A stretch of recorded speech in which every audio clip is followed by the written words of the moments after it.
Tom Clayton lived on the edges of everything. The edge of town, the edge of society, and most days, the edge of survival. His small ranch sat 5 miles outside Redemption Wells, a dusty Texas settlement that barely deserved the name, where 37 souls scraped out their living from stubborn cattle and an even more stubborn land. At 28, Tom had the weathered hands and sun-creased face of a man who'd spent his entire adult life working outdoors for other people's prosperity. His own spread consisted of a modest cabin he'd built himself, a barn that leaned precariously to one side, and enough scrubland to graze the 12 head of cattle that represented his entire worldly wealth. The townspeople of Redemption Wells knew Tom Clayton, but they didn't really see him. He was the man who'd hire out for any job that needed doing, breaking horses, mending fences, driving cattle to market, always for wages barely enough to keep him fed and his few animals healthy. He spoke little, asked for nothing, and had long ago accepted that some men were born to work in the shadows while others claimed the sunlight. This particular evening found Tom returning from 3 days of fence work for the Hendersons, his saddlebags containing enough supplies to last him through the next week if he was careful. The October air carried the first hint of winter's approach, and he was looking forward to a hot meal and a night's sleep in his own bed. As he crested the small rise that gave him his first view of Redemption Wells, Tom pulled up short. Something was wrong with the picture spread out below him. Instead of the usual scattered lights of the settlement, he saw a chaotic maze of moving torches and heard the distant sounds of shouting. Fire! Tom spurred his tired horse down the slope, his heart racing as he tried to identify which part of town was burning. As he drew closer, the full scope of the disaster became clear. The dry goods store, the barber shop, and at least 3 houses were ablaze, their flames leaping high into the dark sky and threatening to spread to the rest of the wooden buildings that made up the settlement. People ran frantically between the burning structures, forming bucket brigades and trying to save what they could from the advancing flames. But Tom could see that their efforts were largely futile. Without a proper fire engine or adequate water supply, Redemption Wells was at the mercy of the wind and the flames. As he rode into the chaos, Tom's attention was caught by something that made his blood run cold. Near the edge of the fire zone, between 2 burning buildings, he could hear children crying, not the distant wails of scared youngsters watching the disaster, but the terrified screams of children trapped somewhere in the inferno. Where are those voices coming from? Tom shouted to Jake Morrison, the blacksmith, who was hauling buckets of water toward the flames. Morrison paused long enough to wipe soot from his eyes. Couple of Indian kids got caught behind Sullivan's store when the fire jumped. Can't get to them, too much flame between us and them. Indian kids? Navajo boys. They've been hanging around town for a few days, probably looking for work or food. Nobody paid them much mind until now. Tom felt his stomach clench. 2 children were trapped by the fire, and from Morrison's tone, it was clear that nobody was planning to risk themselves for a couple of native boys who didn't belong to the community. Which way? Tom asked, already dismounting from his horse. Morrison stared at him in disbelief. Tom, you can't be thinking of going in there. The whole area could collapse any minute. Which way? Tom repeated, his voice carrying a determination that surprised both men. Morrison pointed toward a narrow alley between 2 burning buildings. Through there, but Tom, it's suicide. Those walls are about to come down. Tom was already moving, grabbing a bucket of water to soak his shirt and pulling his hat down low over his eyes. As he approached the wall of flame that separated him from the trapped children, he could hear their cries growing more desperate. Behind him, the bucket brigade had stopped working to watch the poor cowboy nobody ever noticed prepare to risk his life for 2 children who weren't even part of their community. Tom Clayton's lost his mind, someone muttered. Those Indian kids aren't worth dying for, another voice added. But Tom wasn't listening to the voices behind him. He was focused entirely on the voices ahead, 2 young souls who needed someone to care whether they lived or died. Taking a deep breath, Tom plunged into the flames. The heat hit Tom like a physical blow as he pushed through the narrow passage between the burning buildings. The air was so thick with smoke that breathing became a conscious effort, each inhalation searing his lungs and making his eyes stream with tears that evaporated almost instantly. Sparks and burning debris rained down around him as he fought his way forward, using his soaked shirt to shield his face from the worst of the flames. The wooden walls on either side groaned ominously, and Tom could see that Morrison had been right. These structures were minutes away from complete collapse. "Where are you?" he shouted, his voice barely audible above the roar of the fire. "Keep calling so I can find you," The answering cries came from somewhere ahead and to his left, beyond a pile of burning timber that had fallen from one of the collapsing roofs. Tom could see now why no one else had attempted a rescue. The path was not only treacherous, but seemed impossible for anyone carrying 2 children. As he climbed over the burning debris, ignoring the pain as sparks burned through his clothes to the skin beneath, Tom caught his first glimpse of the trapped boys. They huddled together in a small clear space behind what had once been the back wall of Sullivan's store, 2 small figures maybe 8 and 10 years old, their dark eyes wide with terror as they watched the flames creep closer. "It's okay," Tom called out, though he knew they probably couldn't understand English. "I'm here to help." The older boy said something in Navajo to his younger companion, pointing at Tom. Both children seemed torn between hope and the fear that this strange white man might represent a different kind of danger. Tom reached them just as a section of burning roof crashed down exactly where he had been standing moments before. The boys flinched at the sound, pressing themselves back against the stone foundation that was the only thing protecting them from the advancing flames. "We need to go," Tom said, kneeling down to their level and speaking in the calm, steady voice he used with frightened animals. "I know you're scared, but I'm going to get you out of here." The older boy spoke again in Navajo, his voice high with fear but carrying a note of authority that suggested he was trying to protect his younger brother. "I don't understand your words," Tom said gently, "but I understand that you're afraid. I would be too. But I promise, that I'm going to get both of you to safety." Something in his tone must have conveyed his sincerity, because the older boy nodded and said something to his brother. Then, with the kind of trust that only children can offer, they both reached out their hands to the soot-covered stranger who had appeared out of the flames. Getting out proved even more dangerous than getting in. The fire had spread during the few minutes Tom had spent reaching the boys, and their escape route was now blocked by a wall of flame that reached from ground to rooftop. Worse, the children were small enough that they couldn't make the same leaps and climbs that had brought Tom to them. "This way," Tom said, lifting the smaller boy into his arms while the older one clung to his belt. "Hold on tight and don't let go no matter what." What followed was the longest few minutes of Tom's life. Step by agonizing step, he carried one boy while guiding the other through a maze of fire and falling debris. When the path was too narrow for all 3, he made multiple trips, leaving one child in a safe spot while he carried the other forward, then returning for the first. His clothes were singed through in dozens of places, his hands were burned from grabbing hot surfaces, and his lungs felt like they were on fire from breathing smoke. But every time he looked down at the 2 young faces depending on him, Tom found reserves of strength he hadn't known he possessed. The crowd that had gathered to watch fell silent as the unlikely trio emerged from the inferno. Tom's shirt was little more than smoking rags, his face was blackened with soot, and he swayed on his feet from exhaustion and smoke inhalation. But in his arms and at his side were 2 very much alive Navajo children who had been given up for dead just minutes before. Tom made it perhaps 10 steps from the fire zone before his legs gave out completely.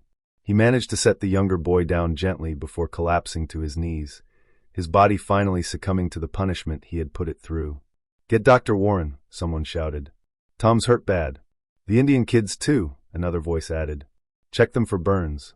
As willing hands reached out to help, Tom felt a strange sense of completion wash over him. He had done something that mattered, something that would echo through these children's lives long after the fire was just a memory. But as consciousness faded, Tom had no idea that his actions had been witnessed by more than just the people of Redemption Wells. Hidden in the darkness beyond the firelight, Navajo scouts had watched a poor white cowboy risk everything to save 2 of their own. By morning, that news would travel faster than any fire across the vast network of the dying people, carrying with it a story of courage that would demand its own response. Tom awakened to the smell of coffee and the sound of quiet voices speaking in a language he didn't recognize. For a moment, confusion clouded his thoughts. His small cabin didn't usually smell like coffee in the morning, since he rarely had money for such luxuries. Then the events of the previous night came flooding back. The fire, the trapped children, the desperate journey through the flames. Tom tried to sit up and immediately regretted it as pain shot through his ribs and his burned hands protested any movement. "Easy there, partner," came Dr. Warren's familiar voice. "You've got some healing to do before you start moving around like normal." Tom looked around his cabin with surprise. Someone had cleaned and organized the space, laying out medical supplies on his small table and arranging blankets into comfortable sleeping areas. In one corner, The two Navajo boys sat quietly eating what appeared to be a substantial breakfast, far more food than Tom usually kept in his modest larder. "How long was I out?" Tom asked, his voice raspy from smoke inhalation. "About 12 hours, Dr. Warren replied, checking the bandages on Tom's hands. "You inhaled a lot of smoke, and these burns are going to need attention for a few days. But you'll live, which is more than anyone expected when we pulled you out of there." The boys? Few minor burns, some smoke inhalation, but they're fine. Tough little fellows. They haven't left your side since we brought you all here. Tom looked over at the children, who were watching him with the same dark, intelligent eyes that had looked up at him from the flames. The older boy said something in Navajo to his brother, then approached Tom's bedside with the careful dignity of someone much older than his years. "Thank you," the boy said in heavily accented but clear English. "You saved us. What's your name?" Tom asked gently. "I am Joseph," the boy replied, then pointed to his younger brother. "He is Daniel. We are alone now." The simple statement carried a weight of tragedy that made Tom's chest tighten. These weren't just children who had been caught by the fire. They were orphans, probably traveling from place to place looking for work or charity, with no family to protect them. "Where are your people?"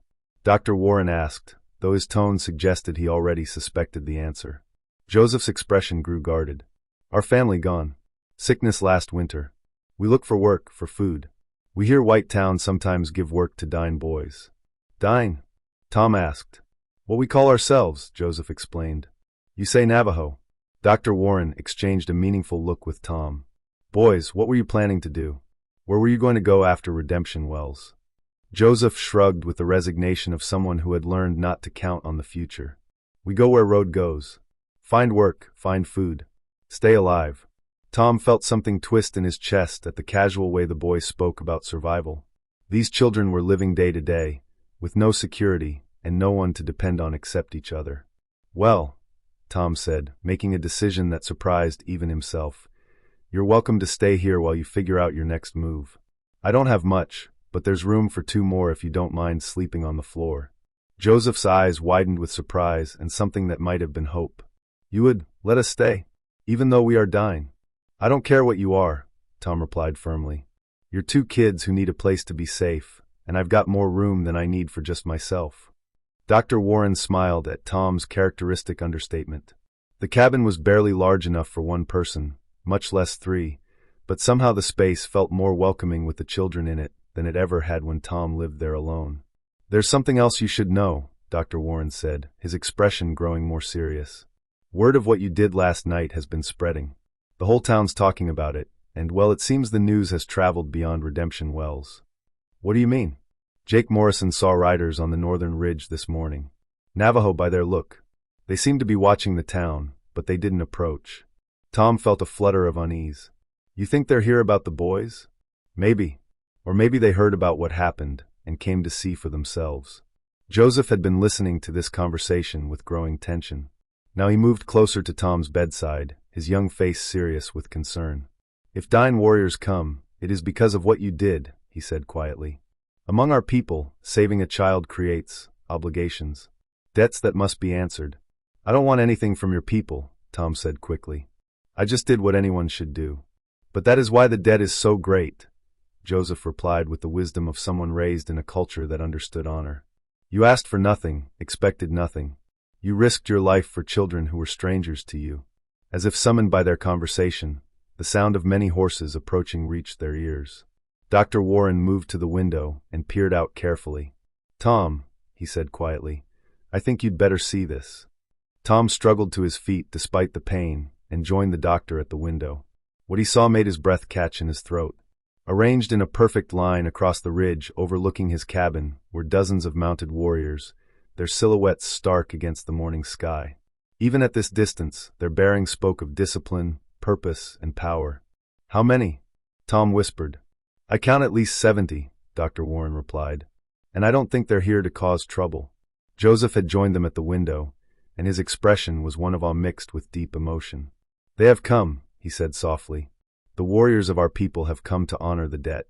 Tom stared at the assembled riders, realizing that his simple act of courage had set in motion forces he couldn't begin to understand. But as he looked down at Joseph and Daniel, 2 children who now had a chance at life because of his choice, he knew he would make the same decision again. Whatever was about to happen, it had begun with doing what was right. And that, Tom thought, was as good a foundation as any man could ask for. Word of the Navajo presence spread through Redemption Wells faster than the previous night's fire. By mid-morning, nearly every adult in the settlement had found an excuse to ride out and see the warriors for themselves, though none dared approach close enough to be considered threatening.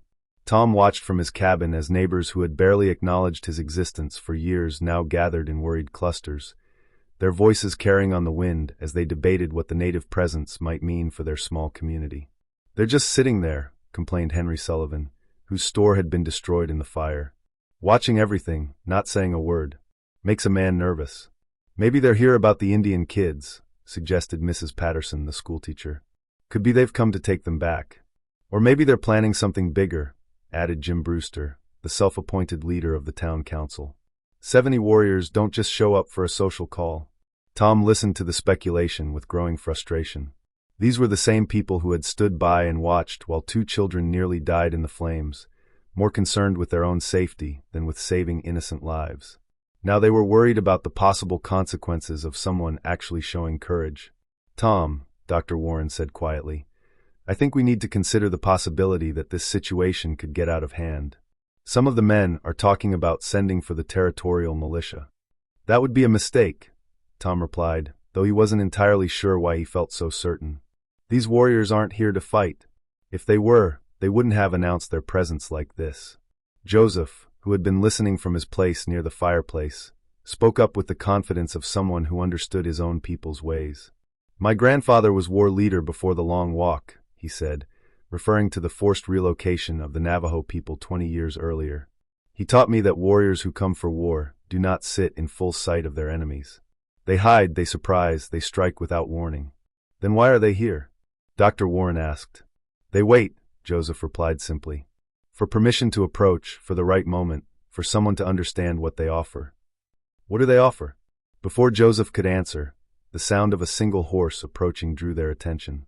Through the window, they could see one of the warriors riding slowly down from the ridge, his bearing dignified but non-threatening.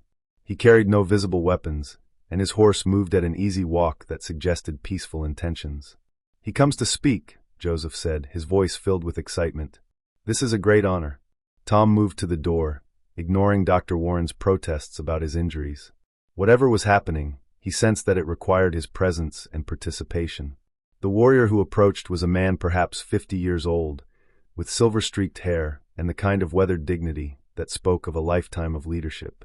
He wore traditional clothing mixed with practical frontier gear, and his horse was one of the finest animals Tom had ever seen. "I am Looking Glass," the warrior said in careful English as he stopped near Tom's porch. "I speak for Chief Manolito's band. Are you the man called Tom Clayton?"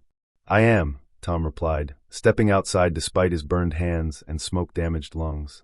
Looking Glass studied him for a long moment, his dark eyes taking in every detail of Tom's appearance and bearing. "You are the one who saved the children of the dying." "I helped 2 boys get out of a fire," Tom said simply. "Anyone would have done the same." "No," Looking Glass replied firmly. "Anyone would not. Most would not. You risked your life for children who were not your blood, not your people, not your responsibility. This creates a debt that must be acknowledged." "I don't want anything from you or your people," Tom said quickly. "I just did what was right." Looking Glass smiled for the first time, and Tom saw approval in the expression. "This is what makes the debt so great. You acted from honor, not from hope of reward. Such actions must be answered with honor. What are you proposing?" "My chief sends me to offer you a place among the dying. Not as a white man who lives with us, but as a brother who has proven his worth through deeds rather than words." The offer hit Tom like a thunderbolt. In all his years of living on the margins of white society, he had never imagined that his actions might earn him acceptance into another community entirely. I don't know what to say," Tom admitted. "Say nothing now," Looking Glass replied. "Think on it.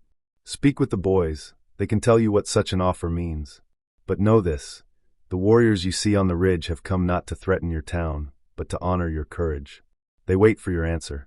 As Looking Glass prepared to return to the ridge, Tom found his voice again. "What about the boys? Joseph and Daniel?" "They choose their own path," Looking Glass replied. "If they wish to return to the people, they are welcome. If they wish to stay with the man who saved them, that too is their right. The Dine do not take children from those who have shown them kindness. After the warrior had ridden away, Tom stood on his porch looking up at the assembled riders on the ridge. 70 warriors had come to honor his actions, offering him something he had never thought to want: true brotherhood with people who valued courage and honor above all else. "What will you do?" Dr. Warren asked from behind him. Tom looked back at Joseph and Daniel, 2 children who had already changed his life in ways he was still discovering. Then he looked up at the warriors who waited patiently for his decision. "I honestly don't know," he said, "but I suppose I'd better figure it out soon." The decision he made would affect not just his own future, but the relationship between 2 communities learning to see past old prejudices to the common humanity that connected them all. The next 24 hours passed in a state of tense anticipation that seemed to affect everyone in Redemption Wells. The Navajo warriors remained motionless on the ridge, their presence a constant reminder that something unprecedented was unfolding in their small corner of Texas. Tom spent much of that time talking with Joseph and Daniel, trying to understand the cultural significance of what had been offered to him. The boys, despite their youth, proved to be excellent teachers about the ways of their people. "Among the Dine," Joseph explained as they sat around Tom's fireplace, "there are different kinds of family. Family by blood, family by marriage, and family by choice. What Looking Glass offers is family by choice, the strongest kind because it must be earned." "But I'm not Navajo," Tom pointed out. "I don't know your customs, your language, your ways of living." "These things can be learned," Daniel said, speaking up for the first time since the previous night. His English was more limited than his brother's, but his meaning was clear. "What matters is the heart. You have proven your heart." Dr. Warren, who had been staying at the cabin to monitor Tom's recovery, listened to these conversations with growing fascination. "Tom, I've been practicing medicine on the frontier for 15 years, and I've never heard of anything like this. An entire band of warriors riding out to honor one man's actions. It's extraordinary." "It feels overwhelming," Tom admitted. "I keep thinking there must be some catch, some expectation I don't understand." "Maybe that's the point," Dr. Warren suggested. "Maybe the fact that you don't expect anything is exactly why they're making this offer." Their discussion was interrupted by the arrival of a delegation from Redemption Wells. Jim Brewster led the group, accompanied by Jake Morrison and several other prominent townsmen. Their expressions were grim, and Tom could sense trouble brewing. "Tom," Brewster began without preamble, "we need to talk about this situation with the Indians." "What situation?" Tom asked, though he suspected he knew where this was heading. 70 armed warriors camped on our doorstep," Morrison replied.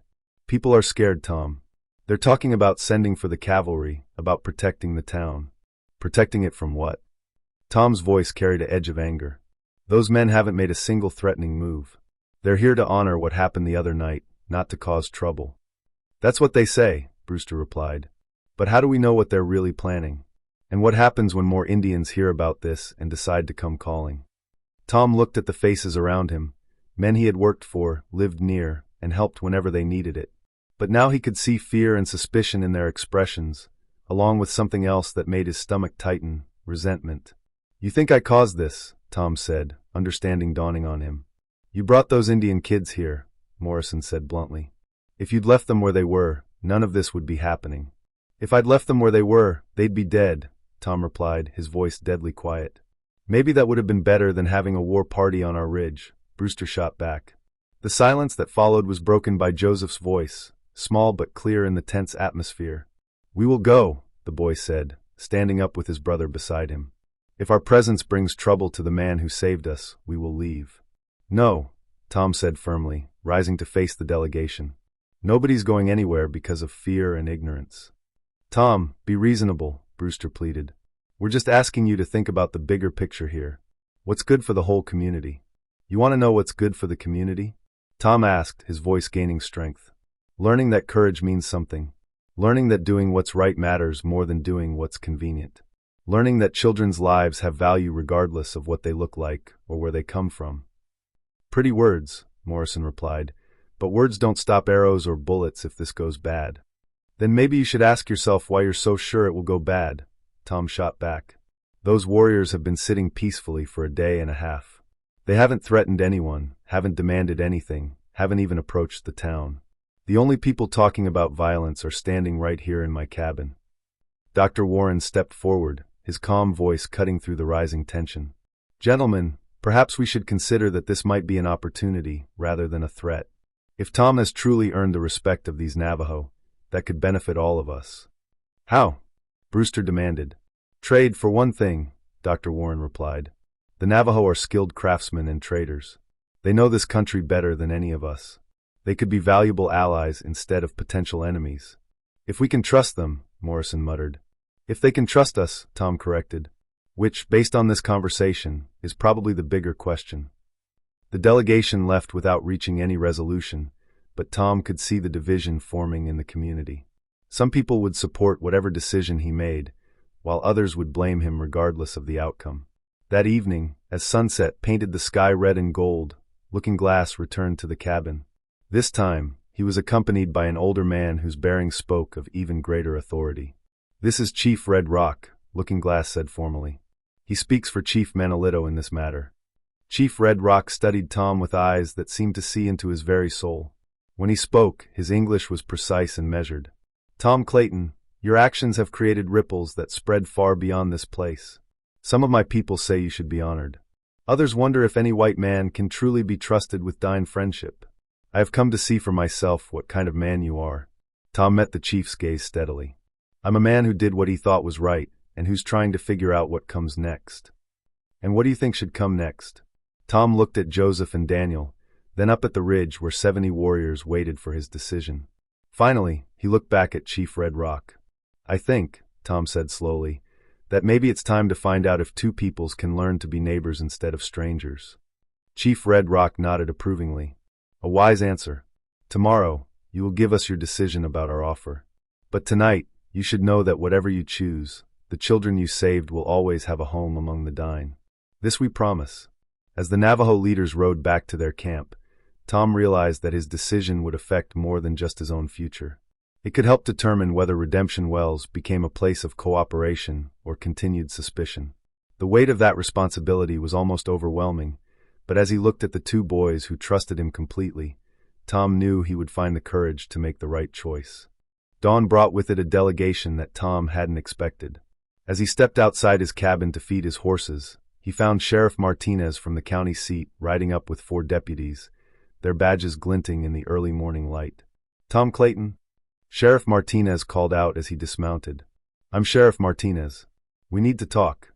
Tom's heart sank as he realized what this visit likely meant. Someone had sent word to the county authorities about the Navajo presence, and now the situation was about to become much more complicated.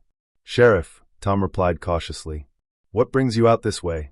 "Reports of a large Indian gathering near Redemption Wells," Martinez said, his tone professional but not hostile. "Territorial governor wants to make sure we're not looking at the beginning of another uprising." Dr. Warren emerged from the cabin, followed by Joseph and Daniel. The boys stayed close to the doorway, their expressions showing the wariness of children who had learned not to trust uniformed authority figures. "Sheriff Martinez," Dr. Warren said with a nod, "I can assure you there's no uprising here. The Navajo are here on a peaceful mission." "So I'm told," Martinez replied. "But 70 armed warriors makes folks nervous, regardless of their intentions. I need to assess the situation and file a report." "The warriors aren't armed," Tom said quietly. "What?" "I said they're not armed. At least, not with guns. They might have traditional weapons, but I haven't seen a single rifle or pistol among them." Sheriff Martinez looked skeptical. "You're telling me 70 Navajo warriors rode out here without firearms?" "Look for yourself," Tom suggested, pointing toward the ridge. "Use your spyglass and see what they're actually carrying." The sheriff did exactly that, studying the distant figures through his field glasses for several long minutes. When he lowered the instrument, his expression was thoughtful rather than concerned. "Well, I'll be damned," he muttered. "You're right. No rifles, no gun belts. Some knives and what might be ceremonial weapons, but nothing that suggests hostile intent." "Because there is no hostile intent," Tom said firmly. "They're here to honor what happened during the fire, not to threaten anyone." Before Sheriff Martinez could respond, the sound of approaching hoofbeats drew their attention. Looking Glass was riding down from the ridge, but this time he wasn't alone. 3 other warriors accompanied him, including Chief Red Rock and a younger man whose bearing suggested he was someone of considerable importance. "Tom Clayton," Looking Glass called out as they approached. Chief Red Rock wishes to speak with you and the lawman. Sheriff Martinez's hand moved instinctively toward his weapon, but Tom stepped forward quickly. Sheriff, these men are here under a flag of peace. They've done nothing threatening, and they deserve the courtesy of being heard. Martinez studied the approaching Navajo for a moment, then slowly moved his hand away from his gun. All right, Tom, but I want your word that if this goes sideways, you'll back the law. I'll back what's right, Tom replied, which I hope is the same thing. Chief Red Rock approached with the same dignity he had shown the previous evening. When he spoke, his words were addressed to both Tom and the sheriff. I am Chief Red Rock of the Dine. This is my son, Robert Red Rock, who speaks your language well and has lived in your schools. We come to speak truth about why we are here. Sheriff Martinez nodded respectfully. Chief Red Rock, I'm Sheriff Martinez. I'm here to make sure everyone's safety is protected. Can you explain why so many of your warriors have gathered here?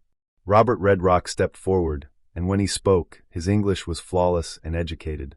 Sheriff Martinez, my people have come to witness something that is rare in our experience. A white man who risked his life to save Navajo children without thought of reward or recognition. I understand that Tom here acted heroically, Martinez replied. But that doesn't explain why you need 70 warriors to say thank you. It is not just to say thank you, Chief Red Rock said, resuming the conversation. It is to offer something more. We offer Tom Clayton adoption into our tribe, full brotherhood among the Dine. This has been offered to perhaps 3 white men in all our history. The magnitude of what was being offered clearly surprised Sheriff Martinez. Adoption? Full membership? More than membership, Robert Red Rock explained. Brotherhood. The right to live among us, to participate in our councils, to be protected by our warriors, and to protect our people in return. It is the highest honor we can offer. And Tom, what's your response to this offer? Martinez asked. Tom looked around at the faces watching him. The sheriff and his deputies, Dr. Warren, Joseph, and Daniel, and the Navajo leaders who had ridden out to honor his actions. Everyone was waiting for his decision, and he realized that what he said next would shape relationships for years to come. I'm honored by the offer, Tom said carefully. More honored than I can express. But I need to understand what it would mean for the boys here, and for the people of Redemption Wells. The children choose their own path, Chief Red Rock replied. They may come with you to live among the Dine, or they may stay here if that is their wish. As for your white neighbors, he paused, looking directly at Sheriff Martinez. A brother of the Dine who lives among white people could help both peoples understand each other better. Robert Red Rock added, My father believes that the future requires building bridges between our worlds. You could be such a bridge, Tom Clayton. Sheriff Martinez had been listening with growing understanding of the situation's implications. Tom, this could actually be beneficial for the whole territory. We've had trouble with raiders and cattle thieves operating in the border regions. Having someone with connections to the Navajo could help us distinguish between legitimate grievances and actual criminal activity. You would support such an arrangement? Chief Red Rock asked, clearly surprised. If it helps keep the peace and protects innocent people on both sides, yes, Martinez replied. The territorial governor has been looking for ways to improve relations with the tribes. This could be exactly what we need. Tom felt the weight of expectation from all sides, but as he looked at Joseph and Daniel, he realized that his decision had already been made. These children had changed his life by trusting him completely, and now he had a chance to help create a world where that kind of trust could flourish. Chief Red Rock, Tom said formally, I accept your offer with gratitude and humility. I'll do everything in my power to prove worthy of the honor you're giving me. The Navajo chief smiled broadly for the first time since Tom had met him. Then you are no longer Tom Clayton, white man living alone. You are Tom Clayton, brother to the Dine, part of our family forever. Robert Red Rock stepped forward and clasped Tom's hand in the white man's gesture of agreement. My father has asked me to be your teacher in our ways, just as you will teach us about yours. It will be a journey of learning for both of us. Sheriff Martinez removed his hat and extended his hand to Chief Red Rock. Chief, I'd like to discuss setting up regular meetings between your people and territorial authorities. If we're going to make this work, we need good communication. As the formal agreements were made and hands were shaken all around, Tom realized that the scared children crying in the flames had led him to something he never could have imagined: a new family, a new purpose, and a role in building a better future for both peoples. Joseph tugged at Tom's sleeve, his young face serious with concern. Tom, what happens to me and Daniel now? Tom knelt down to the boy's level, putting his injured hands gently on their shoulders. What happens is that you get to choose. You can come with me and learn the ways of your people, or you can stay here and I'll make sure you have everything you need. Either way, you'll always be part of my family. Both, Daniel said unexpectedly, using more English than Tom had heard from him before. We learn both ways. Dine in white ways. Like you will do. Joseph nodded enthusiastically. Yes, we be bridges too. Help people understand each other. Dr. Warren, who had been watching the entire exchange with obvious emotion, stepped forward. Tom, you know you'll always have friends in Redemption Wells. And if these boys want to go to school here while you're learning Navajo ways, I'll make sure they're taken care of. Thank you, Document. That means more than I can say. As the immediate arrangements were being discussed, Tom looked up at the ridge where 70 warriors still waited patiently. Chief Red Rock, what about the men on the ridge? How long will they stay? They stay until the ceremony is complete, the chief replied.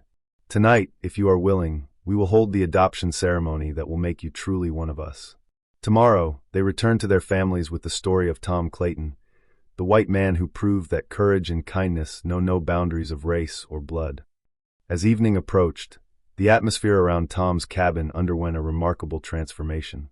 What had begun as a tense standoff between two cultures evolved into something unprecedented in West Texas, a celebration of unity that bridged worlds. The Navajo warriors had descended from the ridge in small groups throughout the afternoon, setting up a camp that was both impressive in its organization and respectful in its placement. They had chosen a site that was visible from Redemption Wells, but far enough away to avoid seeming threatening, and their behavior was impeccably peaceful. To Tom's surprise, some of the townspeople had begun approaching the Navajo camp out of curiosity rather than fear. Mrs. Patterson, the schoolteacher, had brought books and slate boards to show the warriors how they taught children.